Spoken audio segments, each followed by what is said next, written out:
আমি গিরিধারীর জন্য আর গোপুর জন্য কিছু ফল এনেছি আর একটু অন্ন এনেছি, ওইটা আপনারা ভোগ লাগিয়ে দেবেন। বাড়িতে আমি দিতে পারবো না তো। কিন্তু অন্য আনার কি দরকার ছিল? এটা তো আমাদের নিয়ম নেই। নিয়ম না থাকলেও মনটা মানছিল না, যেহেতু আমি প্রতিদিন অন্ন দিই তো। আমার বাড়িতে ভগবান আসছে, সে আমার বাড়িতে যা আছে সেটাই গ্রহণ করবে। তবু আমি দিচ্ছিলাম না জন্য বাড়ি থেকে, এটাই জন্য আমি নিয়ে এসেছি। এটা আমি জানি যে আছে, এটা ভারী অন্যায় কিন্তু। এই অন্যটা মাফ করে দিয়ে এটা রেখে নিন। এটাই। দিদি কোথা থেকে এসেছেন আপনারা? আমরা নহটা থেকে এসেছি। জয় শ্রীকৃষ্ণ, রাধে রাধে। এই ভক্তরা এসেছিলেন ভগবানকে নিয়ে অঙ্গরাগের জন্য আমাদের কৃষ্ণকুঞ্জে।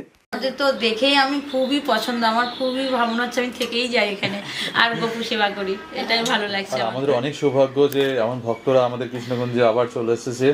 আপনাদের চরণধুলিতে আমরা সত্যি ধন্য। আমাদেরও অনেক ভাগ্য যে এখানে আমরা আসতে পেরেছি। আমার তো কিছুই না, উনি আছেন, হ্যাঁ, ওনার জন্যই আসি আমরা।